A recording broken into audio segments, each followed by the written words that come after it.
Thumbnail thumbnail thumbnail. तर मित्रांनो, तुमच्या सर्वांच्या डिमांडवर मी आज पण घेऊन आलो थंबनेलचं फुल ट्युटोरियल. तर मित्रांनो, आज आपण व्हिडिओमध्ये शिकणार आहोत की एकदम HD थंबनेल कसे बनवायचे. आज आपण थंबनेलचे पूर्ण पॉइंट क्लिअर करणार आहेत. म्हणजेच आपण बेसिक पासून ॲडव्हान्स पर्यंत कसं थंबनेल बनवतात ते शिकणार आहेत. थंबनेल संदर्भात तुम्हाला पडणारे प्रश्न, थंबनेलचे बॅकग्राऊंड कसे बनवायचे, PNG कशी बनवायची किंवा PNG डाउनलोड कशी करायची, किंवा थंबनेलसाठी लागणारं बॅकग्राऊंड कुठून डाउनलोड करायचं, टेक्स्ट कसे लिहायचे, टेक्स्टला कलर कसा द्यायचा, या सर्व गोष्टीचा आपण आज विचार करणार. म्हणजेच या सर्व पॉइंट आज आपण शिकणार आहेत. थांबा, स्क्रीनवर दिसणारे चॅनल बघा त्यांचे ब्लॉग किती मस्त असतात. तुम्हाला नक्की आवडेल. एकदा त्यांचे चॅनल व्हिजिट करा आणि त्यांच्या चॅनलला सबस्क्राईब करा. थांबा, तुम्हालाही वाटत असेल की माझ्या चॅनलचे प्रमोशन केले नाही. तर मित्रांनो, सर्वांच्या चॅनलचे प्रमोशन होणार आहे.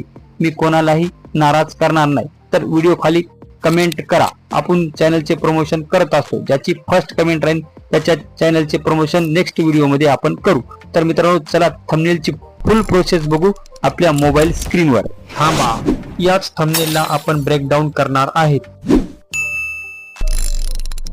तर मित्रांनो, आता आपण आलो आहोत पिक्सल लॅब मध्ये. मागच्या व्हिडिओमध्येच मी सांगितलं होतं तुम्हाला की थंबनेलची साईज कशी ठेवायची आणि कसं थंबनेल क्रिएट करायचं. परत एकदा आज आपण पूर्ण एक्सप्लेन करणार. मित्रांनो, आजच्या व्हिडिओ जर तुम्ही पूर्ण पाहिला तर तुम्हाला थंबनेलचा कोणताच प्रश्नच राहणार नाही. तुमच्या मनामध्ये जे थंबनेल विषयी जे प्रश्न निर्माण होतात त्या पूर्ण प्रश्नांचे आज समाधान होणार आहे. मित्रांनो, व्हिडिओ पूर्ण पहा. मित्रांनो, आता आपल्याला काय करायचं, असं आपलं पिक्सल लॅबचं इंटरफेस आहे. तर मित्रांनो, वर जे 3 डॉट दिसतात त्यावर क्लिक करायचं. इथे इमेज साईज वर जायचं. इमेज साईज वर गेल्यानंतर त्या इथे क्लिक करायचं.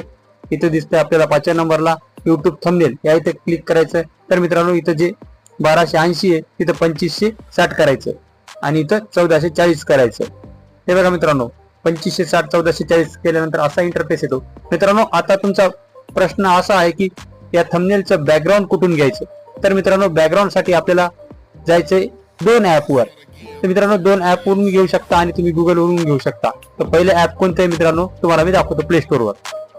मित्रांनो, प्ले स्टोअर वरून हे ऍप ओपन करा. मी डाउनलोड केलेलं आहे, तर तुम्ही पण डाउनलोड करा. मी आता या ऍपला ओपन करत आहे. तर मित्रांनो, हे ऍप असं ओपन होतं. तर मित्रांनो, इथे जे सर्च बार आहे या सर्च बार मध्ये तुम्हाला जे बॅकग्राऊंड पाहिजे त्या बॅकग्राऊंड इथे तुम्ही सर्च करू शकता. मी इथं फक्त थंबनेल बॅकग्राऊंड टाकतो. मित्रांनो, मी थंबनेल बॅकग्राऊंड टाकल्यानंतर इतके सारे बॅकग्राऊंड इथे तुम्हाला मिळतील. तुम्हाला जेही पसंत पडलं ते तुम्ही इथून डाउनलोड करू शकता. डाउनलोड कसं करायचं सांगतो मी तुम्हाला. डाउनलोड करण्यासाठी बॅकग्राऊंड वर क्लिक करायचं. या इथं बघा डाउनलोडचं ऑप्शन दिसतं. त्या डाउनलोडच्या ऑप्शनवर क्लिक करायचं. ते डाउनलोड झालेलं आहे. फक्त डाउनलोड करताना एकाच गोष्टीची काळजी घ्या की इथं कोणताही लोगो नसला पाहिजे आणि कोणतंही नाव नसलं पाहिजे. असलंच बॅकग्राऊंड तुम्ही घ्या. तुम्हाला पाहिजे तसलं बॅकग्राऊंड इथं खूप कॅटेगरी आहेत मित्रांनो. तुम्हाला पाहिजे ते बॅकग्राऊंड मिळतं. बॅकग्राऊंडचं तुमचं टेन्शन मिटलंच असेल. जर तुम्हाला इथले बॅकग्राऊंड पसंत नसेल तर तुम्ही जायचं पिंटरेस्ट वर. हे पण ऍप प्ले स्टोअर वर मिळतो. तर मित्रांनो, आपण आलो आहोत आता पिंटरेस्ट वर. तुम्ही इथं सर्च बार मध्ये ही टाकू शकता थंबनेल बॅकग्राऊंड. मित्रांनो, इथे तुम्हाला थंबनेलचे बॅकग्राऊंड मिळतात.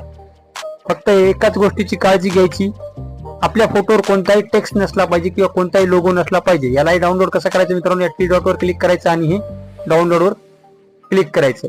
तुमचं बॅकग्राऊंड तुमच्या गॅलरीमध्ये सेव्ह होईल. मित्रांनो, बॅकग्राऊंडचा तुमचा प्रश्न मिटलेला आहे.